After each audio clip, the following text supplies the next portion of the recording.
نحمده ونصلي على رسوله الكريم اما بعد فاعوذ بالله من الشيطان الرجيم بسم الله الرحمن الرحيم رب اشرح لي صدري ويسر لي امري واحلل عقدة من لساني يفقهوا قولي۔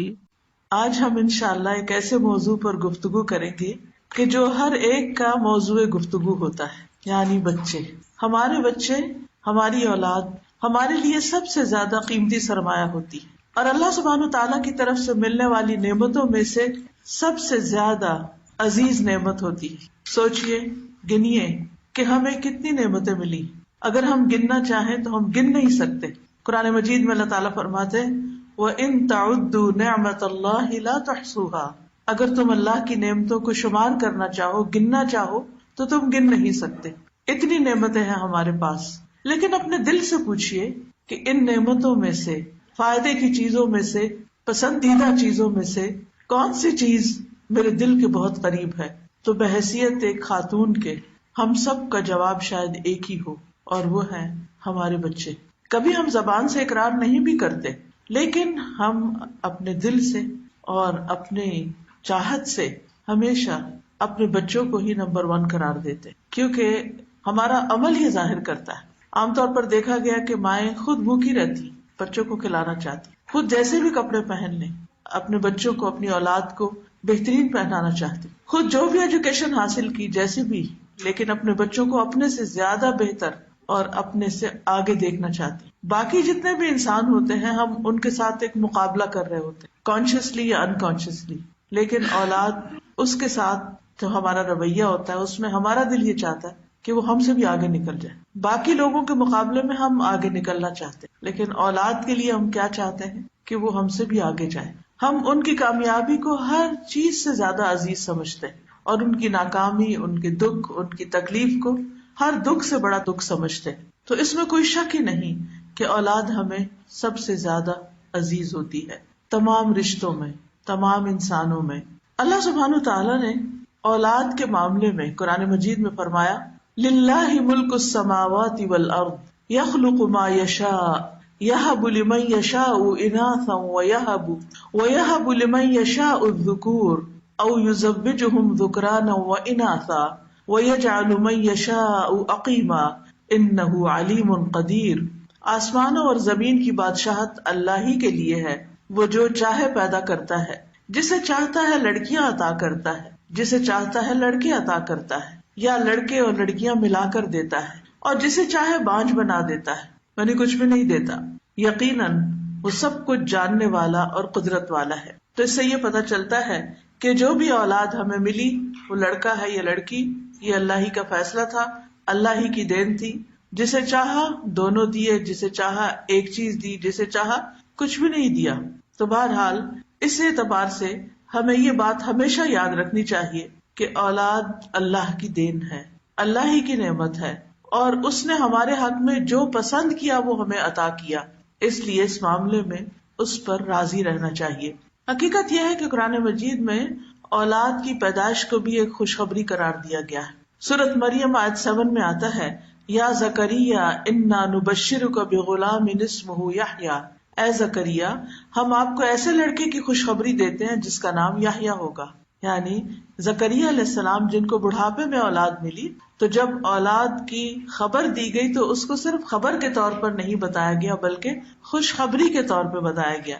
اسی طرح ابراہیم علیہ السلام کے پاس جب فرشتے آئے تو انہوں نے بھی آ کے کیا کہا، انا نبشرک بغلام علیم، کہ بے شک ہم تجھے ایک علم والے لڑکے کی خوشخبری دیتے ہیں۔ اور ابراہیم علیہ السلام کی وائف جو تھی وہ کھڑی تھی تو وہ ہنس پڑی یہ خوشخبری سن کر، فبشرناها باسحاق، تو ہم نے ان کو یعنی ان کی بیوی کو اسحاق کی خوشخبری دی، ومن وراء اسحاق یعقوب، اور اسحاق کے بعد یعقوب یعنی جو ان کے پوتے تھے ان کی بھی خوشخبری دے دی گئی کہ یہ بچہ تو ہوگا لیکن اس بچے کا بھی ایک بچہ ہوگا اور اس کا یہ نام ہوگا۔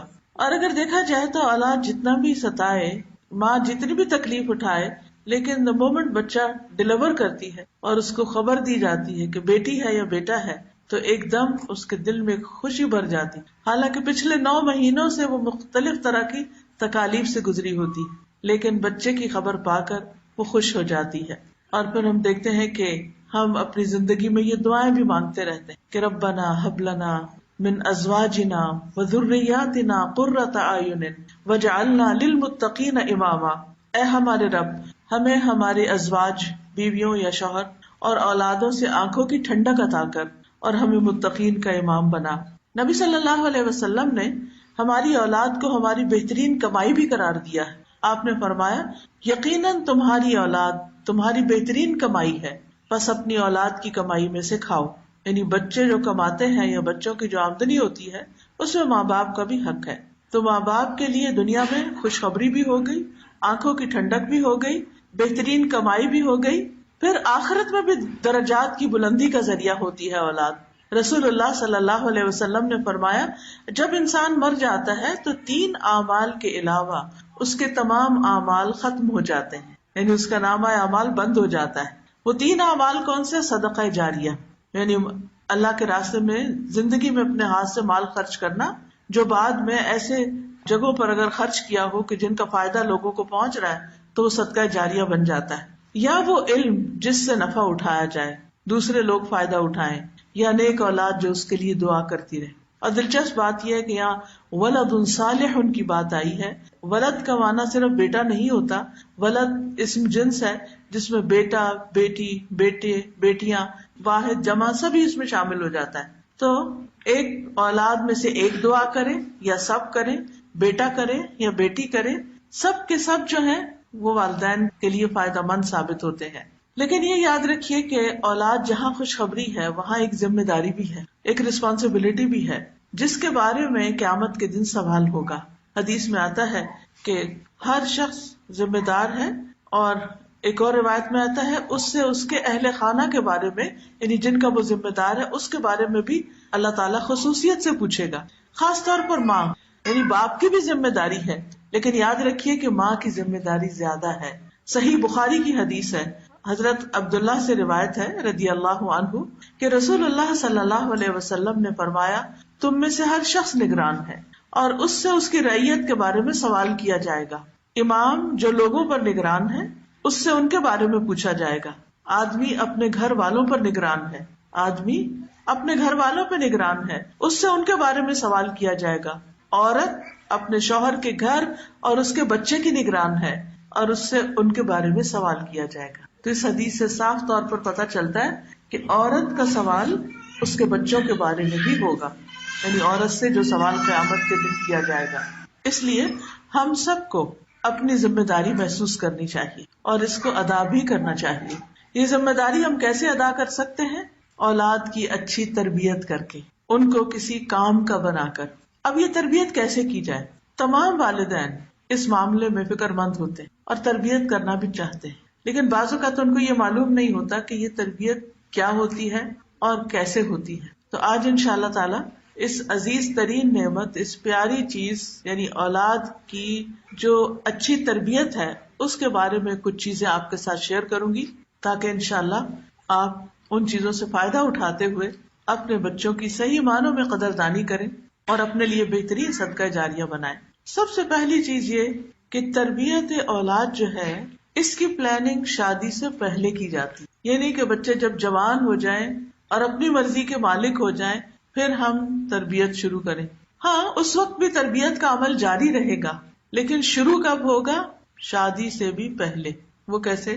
کہ شادی کرتے ہوئے اپنے بچے کی، بچی کی والدین بھی سوچیں اور خود لڑکا یا لڑکی بھی اس بات کے اوپر غور کریں اور اس بات کو سوچیں کہ وہ کس سے شادی کر رہے ہیں. کیونکہ عورت سے شادی 4 چیزوں کی بنیاد پر کی جاتی. نبی صلی اللہ علیہ وسلم نے فرمایا تم اس سے دین کی بنیاد پر شادی کرو، یعنی دین کو بنیاد بناؤ. رسول اللہ صلی اللہ علیہ وسلم نے فرمایا دنیا فائدہ اٹھانے کی چیز ہے اور دنیا کی بہترین متاع نیک عورت ہے.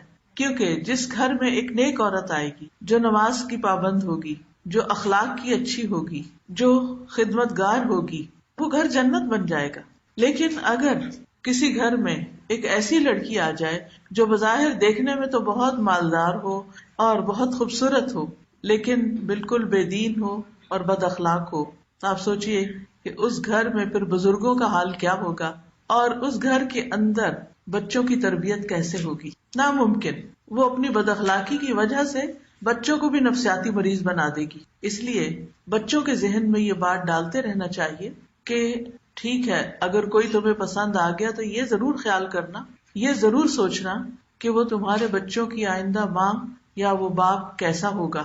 اگر وہ بالکل ہی دین پر نہیں تو پھر آئندہ نسلوں کے دین کا کیا ہوگا، پھر ہم اللہ تعالیٰ کو کیا منہ دکھائیں گے. بہرحال اولاد کو انسان ایک حد تک سمجھا ہی سکتا ہے، لیکن یہ بھی ہمارے فرائض میں سے ہے کہ ہم بچوں کو اس بات کی تلقین کریں کہ وہ اپنے آئندہ مستقبل کے لیے، اپنے آئندہ زندگی کے لیے نیک ساتھی کا انتخاب کریں. ماں باپ بھی نیکی کو سامنے رکھے، اخلاق کو دیکھیں، اور اسی طرح اولاد بھی اپنے ساتھیوں کے لیے. ابو ہریرہ کہتے ہیں کہ رسول اللہ صلی اللہ علیہ وسلم نے فرمایا، جب ایسا شخص تمہارے پاس نکاح کا پیغام بھیجے جس کے دین اور اخلاق سے تم مطمئن ہو تو اس سے اپنی بیٹی کا نکاح کر دو.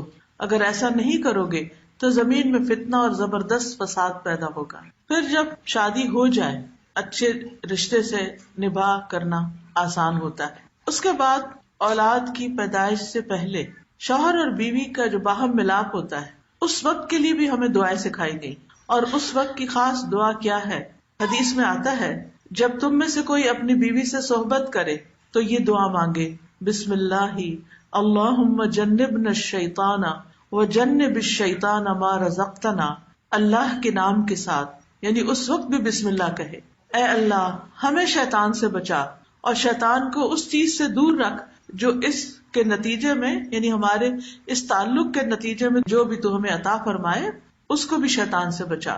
تو آپ نے فرمایا کہ ان دونوں کو جو اولاد ملے گی شیطان اسے نقصان نہیں پہنچا سکے گا، یعنی تربیت یہیں سے شروع ہو گئی. پھر آپ دیکھیے کہ عین ولادت کے وقت حضرت مریم کی مثال ہمیں ملتی ہے. سورۃ آل عمران میں ان کی سٹوری ملتی ہے. اس میں حضرت مریم کی والدہ جب حضرت مریم پیدا ہوتی ہیں تو یہ دعا کرتی ہیں، وَإِنِّي أُعِيذُهَا بِكَ وَذُرِّيَّتَهَا مِنَ الشَّيْطَانِ الرَّجِيمِ. بے شک میں اس کو اور اس کی اولاد کو شیطان مردود سے تیری پناہ میں دیتی ہوں. تو گویا آغاز میں بھی اور انتہا میں بھی، یعنی پیدائش کے اول مرحلے پر اور پھر جب دنیا میں بچہ آ جائے، دونوں مواقع پر ایک خاص چیز کی دعا ضروری ہے، اور وہ ہے شیطان سے بچنے کی دعا. اور اس کے لیے جب ولادت کا وقت قریب ہو، ماں پینز لے رہی ہو، ہاسپٹل جا چکی ہو، تو بھی اللہ کا ذکر کرنا نہ بھولے، اور خاص طور پر آیت الکرسی وغیرہ پڑھتی رہے، اللہ کا ذکر کرتی رہے، لا الہ الا اللہ پڑھتی رہے، تاکہ آنے والا بچہ جو ہے اللہ تعالیٰ اس کی شیطان مردود سے حفاظت فرمائے. اب دیکھیے کہ اس کے بعد پھر بالکل بچپنا ہوتا ہے، بچہ ماں کا دودھ پیتا ہے. تو جس ماں کے خیالات پازیٹیو ہوں گے، جس ماں کے بولنے کا انداز محبت والا ہوگا، جو ماں اپنے بچے کے ساتھ سچا پیار کرتی ہوگی، وہ پھر اپنے جذبات پر بھی کنٹرول کرے گی. وہ اپنے ہر طرز عمل کو، ہر ایکشن کو سوچ سمجھ کر کرے گی کہ میں اپنے بچے کے لیے ایک نمونہ ہوں، ایک رول ماڈل ہوں. تو یاد رکھیے، اولاد کی تربیت کے لیے اہم ترین نقطہ عمل سے تربیت ہے، باتوں سے نہیں، عمل سے تربیت. اور میں یہ چاہوں گی کہ آپ میں سے ہر ماں اس بات کو یاد رکھے کہ میں نے اپنے بچے کو جو سکھانا ہے وہ کر کے دکھانا ہے. اگر مجھے اسے یہ بتانا ہے کہ تم نے سچ بولنا ہے تو پھر مجھے ہمیشہ سچ بولنا ہے. اگر میں نے اس کو امانت دار بنانا ہے تو خود امانت کا لحاظ رکھنا ہے. اگر میں نے اس کو زور سے چیخنے چلانے سے منع کرنا ہے تو خود آہستہ بول کر دکھانا ہے. اور یہ صرف مصنوعی طور پر، تکلف کے طور پر کسی ایک دن کی بات نہیں ہوگی، بلکہ مستقل طور پر یہ طرز عمل اور اخلاق اختیار کرنا ہوگا. تو سب سے پہلی چیز یہ کہ اگر ہم چاہتے ہیں کہ ہم اولاد کی بہترین دینی تربیت کریں تو سب سے پہلے والدین خود دین پر کاربند ہوں. اور اس میں آپ دیکھیے کہ دین کے پر ہونے کا مطلب کیا ہے کہ اللہ سبحانہ وتعالیٰ کے بارے میں ہمارا گمان خود اچھا ہو، ہمارا اپنا اللہ سے خاص تعلق ہو، ہم جو مانگے اللہ سے مانگے، ہم ہر حال میں اللہ کی طرف رجوع کریں، ہر دکھ سکھ میں، ہر تکلیف میں، ہر پریشانی میں اللہ کی طرف راغب ہوں. تو بچوں کو بھی خود بخود آ جائے گا کہ مشکلات میں کس سے مدد حاصل کرنا ہے. پھر اسی طرح یہ ہے کہ نماز کی پابندی. اگر ماں باپ خود نماز نہیں پڑھتے اور بچے کو صرف کسی اسلامی اسکول میں داخل کرا دیتے ہیں کہ وہ اسکول والے اس بچے کو نماز سکھا دیں کیونکہ ہم سے تو پڑھی نہیں گئی، چلو ہمارے بچے ہی پڑھ لیں، ان کا پڑھنا ہمیں فائدہ دے گا، تو یہ ان کی بھول ہوگی. اس لیے بے حد ضروری ہے کہ جو کام ہم بچوں سے کروانا چاہتے ہیں وہ خود کر کے دکھائیں. اس میں ہم نہ صرف یہ کہ فرائض کی ادائیگی بلکہ نوافل کی ادائیگی کا بھی اہتمام کریں. ایک شخص کا کہنا ہے کہ جب بھی میں کسی سلجھے ہوئے نوجوان کو دیکھتا ہوں، یعنی بڑا ڈیسنٹ بچہ ہے، مہذب ہے، سویلائزڈ ہے، بااخلاق ہے، تو مجھے یقین ہو جاتا ہے کہ ضرور اس کا باپ صالح اور نیک آدمی ہوگا. اور مجھے قرآن کی آیت یاد آتی ہے، وَكَانَ أَبُوهُمَا صَالِحًا، یعنی ان بچوں کے والدین جو تھے وہ نیک آدمی تھے. کیونکہ باپ اگر نیک ہو تو اس کا فائدہ دنیا میں ہی اس کو اپنی اولاد کی نیکی میں نظر آنے لگتا ہے. اسی طرح ایک مشہور اسکالر ہیں ڈاکٹر نبیل اوزی، وہ کہتے ہیں کہ جب مجھے نوافل کی ادائیگی میں سستی اور کاہلی ہونے لگتی ہے تو مجھے میرے بیٹے اور دنیا کی پریشانیاں یاد آتی ہیں کہ کہیں نوافل کی ادائیگی میں میری سستی اور کاہلی میری اولاد کی پریشانیوں کا سبب نہ بن جائے. کہیں ایسا نہ ہو کہ میں یہ عبادت چھوڑوں اور اس کی وجہ سے میرے بچے پریشانیوں میں مبتلا ہو جائیں. یعنی جو شخص خود نیک ہوتا ہے وہ کیا چاہتا ہے کہ اس کے بچے بھی نیک ہوں. جو خود کو پریشانیوں سے بچاتا ہے وہ چاہتا ہے کہ وہ اپنے بچوں کو بھی پریشانیوں سے بچائے. اس کے لیے ہم اتنی زیادہ محنت کرتے ہیں کہ اپنی نمازیں بھی بھول جاتے ہیں اور زیادہ زیادہ مال کما کے اپنا گھر بنانے کے بعد اپنے بچوں کے گھر بنانے کی فکر میں لگ جاتے ہیں. حالانکہ بچوں کا مستقبل، فیوچر محفوظ کرنے کے لیے انتہائی ضروری ہے کہ ہم فرائض کی ادائیگی کے ساتھ ساتھ نوافل کی بھی پابندی کریں. پھر اسی طرح اللہ کی عبادت کے ساتھ ساتھ بندوں کی خدمت کا کام، والنٹیئر کرنا، مختلف فلاحی رفاہی کام کرنا. ڈاکٹر نبیل اوزی یہ کہتے ہیں کہ میرے ایک دوست جو کویت میں بہت اچھی گورنمنٹ جاب میں تھے، وہ ہر روز کچھ گھنٹے والنٹیئر کرتے تھے، فلاحی کاموں میں لگاتے تھے. تو میں نے کہا کہ تم اپنے ہی کام کو اور زیادہ کر لو، یعنی اگر تم نے زیادہ ایکسٹرا کام کرنا ہے تو اپنی جاب میں زیادہ ٹائم لگا لو، تو تمہیں اس سے بھی زیادہ بڑی پوسٹ مل جائے گی، تمہاری پروموشن جلدی ہو جائے گی. تو وہ کہنے لگا کہ تم جانتے ہو کہ میں 6 بچوں کا باپ ہوں جن میں سے اکثریت میرے بیٹوں کی ہے. مجھے ڈر ہے کہ کہیں یہ بے راہ روی کا شکار نہ ہو جائیں. جب سے میں نے کانا ابوہما صالحا کی تفسیر پڑھی ہے، میں اپنی زندگی کا ایک حصہ فلاحی کاموں کے لیے وقف کیے ہوئے ہوں، یعنی جس میں لوگوں کی خدمت کرنا، لوگوں کی مدد کرنا، لوگوں کے کام آنا، بلا معاوضہ کام کرنا، یعنی بغیر تنخواہ کے یا بغیر معاوضے کے کچھ کرنا. تو وہ کہتے ہیں کہ میں اس کے بہترین اثرات اپنے بچوں میں دیکھ رہا ہوں. یعنی جب سے میں نے والنٹیئر کام کرنا شروع کیا ہے تو اس کا اثر مجھے اپنے بچوں میں نظر آ رہا ہے، کیونکہ بچے دیکھتے بھی ہیں کہ ماں باپ دوسروں کی خدمت کرتے ہیں، دوسروں کے کام آتے ہیں، اپنے ماں باپ کو وزٹ کرتے ہیں، ان کی بات کرتے ہیں، ان کے ساتھ اچھا سلوک کرتے ہیں، رشتہ داروں کے کام آتے ہیں، ان کے کام کر دیتے ہیں، اور دوستوں یاروں کے کاموں میں مدد دیتے ہیں. تو یہ چیز ان کے اندر بھی نیکی پیدا کرتی، ان کے اندر بھی دوسروں کی مدد کا جذبہ پیدا ہوتا ہے. اور یاد رکھیے حدیث میں آتا ہے اللہ اس وقت تک اس بندے کی مدد کرتا ہے جب تک وہ بندہ دوسرے بندوں کی مدد میں لگا رہتا ہے. جو شخص دوسرے لوگوں کی مدد کرتا ہے اللہ تعالیٰ اس کے کام بنا دیتا ہے. بعض اوقات ہمارا ایٹیٹیوڈ یا رویہ کیا ہوتا ہے کہ میں اگر یہ کام کروں گی تو مجھے کیا ملے گا، مجھے کیا ملے گا، مجھے تو کچھ نہیں ملا. بعض اوقات ہم اپنے بوڑھے والدین کی یا ساس سسر کی خدمت کرتے ہیں تو ہم کہتے ہیں ہمیں کیا ملا، ابھی نہیں ملا، آئندہ زندگی میں ملے گا. یہ بڑھاپا صرف ان کے لیے نہیں ہے، یہ بڑھاپا ہم پر بھی آنا ہے.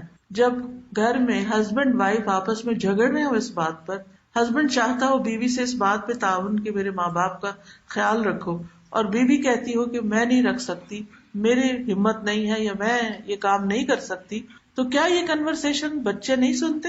بچے سنتے ہیں، بچے دیکھتے ہیں. اگر گھر میں دادا یا دادی بوڑھی ہیں اور ماں ان کو وقت پر کھانا نہیں دے رہی تو بچے دیکھ رہے ہیں کہ کیا ہو رہا ہے. بعض اوقات ہم گھر سے باہر نکل کر تو والنٹیئر کرتے ہیں، گھر کے اندر نہیں کرنا چاہتے.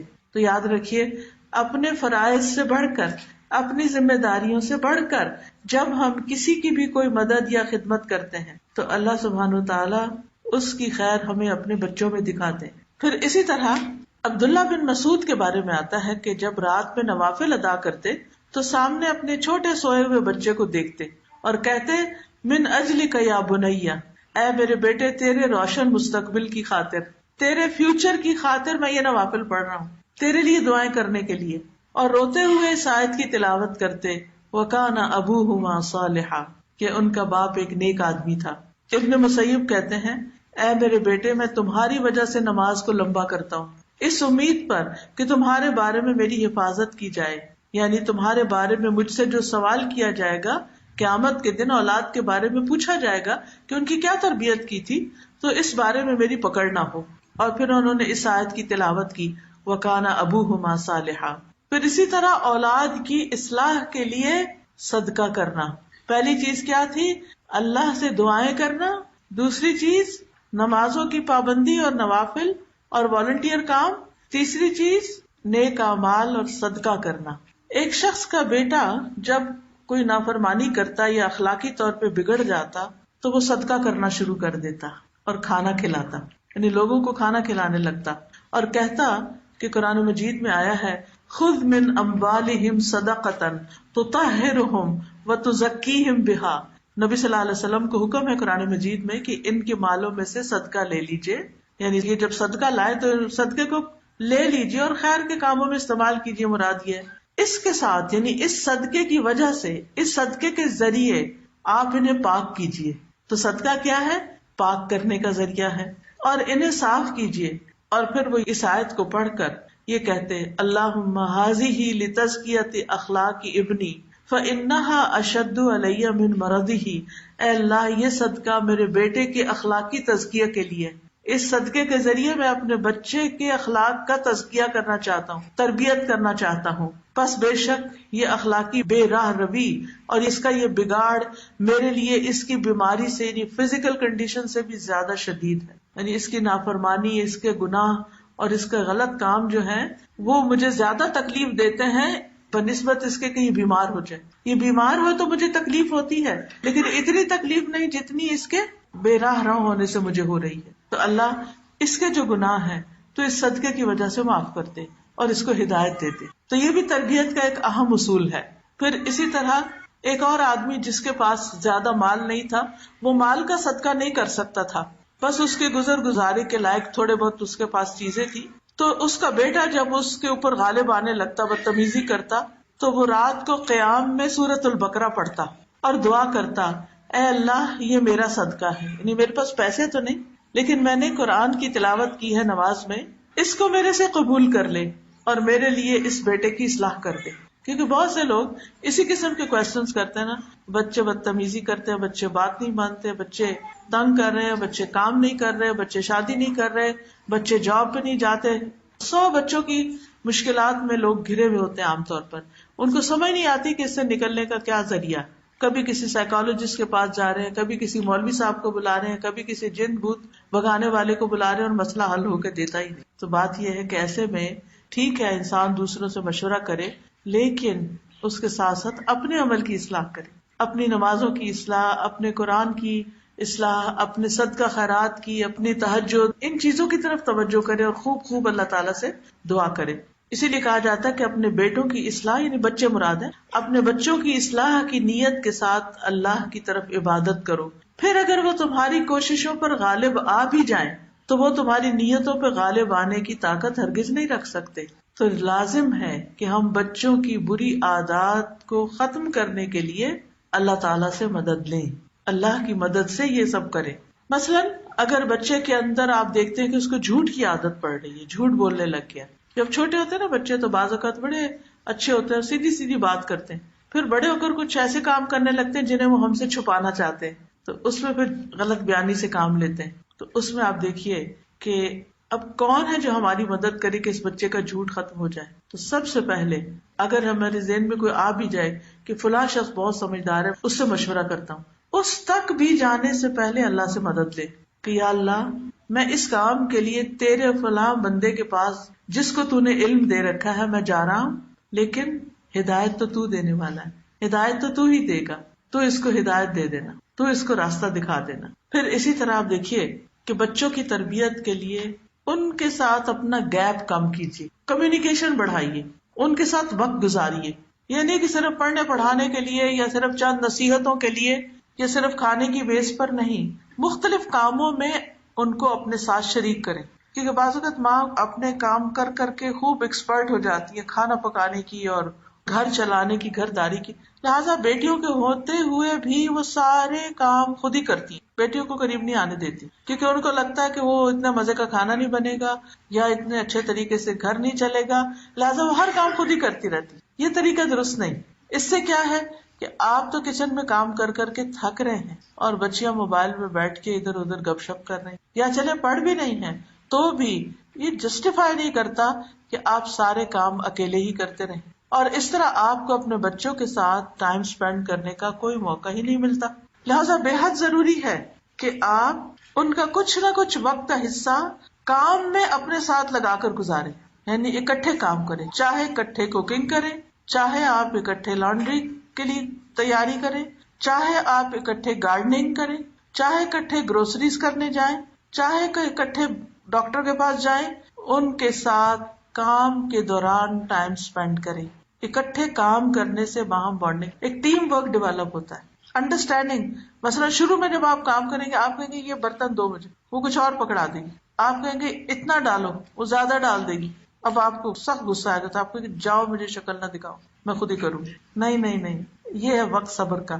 کوئی بات نہیں، غلطی ہوگی، اچھا دوبارہ کرو حتیٰ کہ اس کو وہ کام آ جائے اور اس کا کانفیڈینس بحال ہو جائے. اگر آپ نے اس کی غلطی پر اس طرح اس کو ڈانٹ کے نکال دیا، ساری زندگی اس کو کانفیڈینس نہیں آئے گا کہ وہ یہ کام کر سکتی. اس کے اندر ایک خوف پیدا ہو جائے گا کہ میں ایک اچھی کک نہیں ہو سکتی، میں ایک اچھی گھر والی خاتون نہیں ہو سکتی. تو چلو صرف باہر کے کاموں میں ہی ایکسل کر جاؤ. اپنے آپ کو منوانا ہی ہے نا، کہیں بھی منوا لو. گھر میں تو ہمیں کوئی مانتا ہی نہیں. اکثر ایسے ہوتا ہے نا کہ ہم بچوں کو کمپیئر کرتے ہیں، فلاں کا بچہ فلاں جگہ یونیورسٹی میں ٹاپ کیا ہے، تم نے کیوں نہیں کیا، تم تو نکمے ہی ہو، تم تو کچھ نہیں کرتے. نہیں، آپ دیکھیں اگر وہ اپنی لائف میں اپنی پیس پہ جا رہے ہیں تو ڈزنٹ میٹر. ہر وقت ہماری قابلیت صرف اس سے تھوڑی ظاہر ہوتی ہے کہ ہمارا بچہ کسی اور کے بچے کے مقابلے میں بہت اچھا ہو تو تبھی اچھا ہے. ایک بچہ ایک چیز میں بہت اچھا ہو سکتا ہے، دوسرا کسی اور چیز میں. تو اپنے بچے کی خامیوں پر ہی نظر نہ رکھیں اور صرف خوبیوں پر ہی نہ رکھیں، اس کو ہیومن بینگ سمجھیں اور اس کے مطابق اس سے ٹریٹ کریں. کبھی معاف کر دیں، کبھی نصیحت کر دیں، کبھی کسی اور طرح. پھر اسی طرح آپ دیکھیے کہ ابراہیم علیہ السلام خانہ کعبہ کی جب تعمیر کر رہے تھے تو انہوں نے اپنے ساتھ کس کو لگایا ہوا تھا؟ اپنے ہی بیٹے اسماعیل علیہ السلام کو. اور دونوں مل کے دعائیں کر رہے تھے، ربنا تقبل منا انک انت السمیع العلیم. پھر اسی طرح آپ دیکھیے کہ بچوں کی تربیت میں یہ بڑی اہم بات ہے کہ ان کے ساتھ ہم سچا معاملہ کریں، جھوٹ کبھی نہ بولیں، غلط بیانی نہ کریں، ان سے کیا ہوا وعدہ پورا کریں. عبداللہ بن مسعود کہا کرتے تھے کوئی شخص کسی بچے سے ایسا وعدہ نہ کرے جسے وہ پورا کر نہ سکے. بعض اوقات ہمیں ان سے کوئی کام نکلوانا ہوتا ہے نا، ہم کہتے ہیں اچھا دیکھو میرا فلاں کام کر لو، میں تمہیں لیپ ٹاپ لے دوں، کیونکہ وہ بھی ڈیسپریٹ ہوتے ہیں نا لیپ ٹاپ کے لیے. تو آپ ان سے وعدہ کر لیتے ہیں، پھر جب وہ کر لیتے ہیں بےچارے کسی نہ کسی طرح وہ کام، تو پھر آپ کہتے ہیں اچھا اتنی کیا جلدی ہے، دیکھوں گی. دس از رانگ. یا تو وعدہ کرنا ہی نہیں چاہیے تھا. اگر آپ کر نہیں سکتے تھے تو وعدہ نہ کرتے، لیکن اگر آپ نے کر لیا تو پھر آپ اس کو پورا کریں، کیونکہ وعدہ خلافی ٹرسٹ بریک کر دیتی ہے. اور جس ریلیشن شپ میں ٹرسٹ نہ ہو وہ کبھی ریلیشن شپ اچھا نہیں ہو سکتا. اور اگر آپ کا اپنے بچوں کے ساتھ ریلیشن شپ اچھا نہیں تو آپ ان کی تربیت نہیں کر سکتے. تو اس ریلیشن شپ کو بہتر کرنا نہایت ضروری ہے. تیسرا اہم قاعدہ جو ہے وہ یہ ہے کہ بچوں کو بچپن سے ہی قرآن و سنت کی تعلیم سے جوڑیں، بڑے ہو کر نہیں. اچھا ابھی تو بچے ہیں نا، کوئی بات نہیں، ابھی نہیں بھی مسجد جاتے، کوئی بات نہیں، ابھی نہیں باپ کے ساتھ جاتے، کوئی بات نہیں، ابھی نہیں قرآن شروع کیا، کوئی بات نہیں. نہیں، بچپن سے ہی تھوڑی تھوڑی ڈوز شروع کر لیں. لقمان نے اپنے بیٹے کو جو سب سے پہلی نصیحت کی تھی وہ کیا تھا؟ میرے بیٹے اللہ کے ساتھ کسی کو شریک نہ بنانا، بے شک شرک بہت بڑا ظلم ہے. پھر اسی طرح نبی صلی اللہ علیہ وسلم عبداللہ بن عباس کو اپنے پیچھے سوار کر کے کہیں جا رہے تھے، یعنی گدھے پہ بیٹھے ہوئے تھے. تو آپ نے اپنے ساتھی سے کہا سواری پر ہے، سامنے بھی نہیں ہے، لیکن کتنی اچھی اچھی نصیحتیں کر رہے ہیں. اے لڑکے میں تجھے چند باتیں سکھا رہا ہوں، ان کو یاد رکھو. اللہ کے احکام کی حفاظت کرو، اللہ تمہاری حفاظت کرے گا. اللہ کی حفاظت کرو، تم اسے اپنے سامنے پاؤ گے. جب مانگو اللہ سے مانگو. چھوٹے سے بچے ہیں، ان کو کیا سکھا رہے ہیں؟ جب مانگو اللہ سے مانگو، جب مدد چاہو اللہ سے مدد چاہو. اور جان رکھو اگر ساری دنیا میں مل کر تمہیں کوئی فائدہ دینا چاہے تو تمہیں فائدہ نہیں دے سکتی مگر جو اللہ چاہے، اور ساری دنیا مل کے اگر تمہیں کوئی نقصان دینا چاہے تو نقصان نہیں دے سکتی مگر یہ کہ اللہ چاہے. قلم اٹھا لیے گئے، صحیفے خشک ہو گئے. تو اس سے کیا پتہ چلتا ہے کہ تقدیر کا مسئلہ بھی آپ نے بچپن میں ہی سمجھا دیا کہ الٹیمیٹلی ہر چیز اللہ کے اذن سے ہی ہوتی ہے، اور اگر وہ کسی چیز کو ہم سے روک دیتا ہے تو اس میں ہماری ہی بھلائی ہوتی ہے. بعض اوقات ہم کہتے ہیں اب یہ تو بچے ہیں، نہیں، آپ دیکھیے کہ نبی صلی اللہ علیہ وسلم کتنی بڑی بڑی باتیں اس بچے کو سکھا رہے ہیں کہ اگر تم چاہتے ہو کہ تمہاری حفاظت ہو، اللہ تمہاری حفاظت کرے، تو پھر تم کیا کرو، تم اللہ کے احکامات کی حفاظت کرو.